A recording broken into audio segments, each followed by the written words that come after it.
Hi అండి, అందరికీ నమస్కారం. Welcome to my YouTube channel అండి. ఈ వీడియోలో వచ్చేసి ఇప్పుడే వచ్చిన బ్రేకింగ్ న్యూస్ ఏంటంటే ఉద్యోగులకు మట్టి ఖర్చులు భారీగా పెంచిన ప్రభుత్వం అండి. సో ఆ వివరాలు ఏంటో డీటెయిల్గా తెలుసుకుందాం. వీడియో అయితే ఎక్కడైనా స్కిప్ చేయకుండా ఎండ్ వరకు చూసేదానికి ప్రయత్నం చేయండి.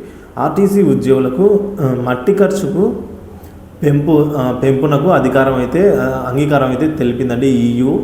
సో ఆర్టీసీ ఉద్యోగులు ఎవరైనా చనిపోతే ప్రస్తుతం చెల్లిస్తున్న 15,000 దహన సంస్కారాల ఖర్చు అంటే మట్టి ఖర్చు అంటాము కదా, దాన్ని అయితే ప్రభుత్వ ఉద్యోగుల మాదిరిగానే 25,000కు చెల్లించేందుకు ఎండి ద్వారకా తిరుమలరావు అయితే అంగీకరించారని ఎంప్లాయీస్ యూనియన్ EU తెలిపిందండి. దీనిపై ఎండికి కృతజ్ఞతలు తెలియజేస్తున్నట్లు సంఘ అధ్యక్ష ప్రధాన కార్యదర్శులు అలిశెట్టి దామోదరరావు, జీవి నర్సయ్య గురువారం ఒక ప్రకటనలో తెలిపారండి.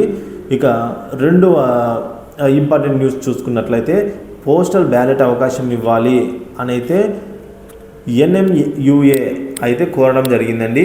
రాష్ట్రంలో సార్వత్రిక ఎన్నికల పోలింగ్ డేట్ మే 13న జరగనుండగా ఆ రోజు దూర ప్రాంతం నుంచి బస్సు సర్వీసులో విధులకు వెళ్లే డ్రైవర్లు, కండక్టర్లు తమ సొంతూరులో ఓటు వేసే అవకాశం ఉండదు అని నేషనల్ మజ్దూర్ యూనియన్ అసోసియేషన్ పేర్కొంది. అటువంటి వారికి పోస్టల్ బ్యాలెట్ ద్వారా ఓటు వేసే అవకాశం కల్పిస్తూ ఆదేశాలను కూడా ఇచ్చిందండి. సో రాష్ట్ర ప్రధాన ఎన్నికల అధికారికి లేఖ రాసినట్లు కూడా NMUA అధ్యక్షతన ప్రధాన కార్యదర్శులు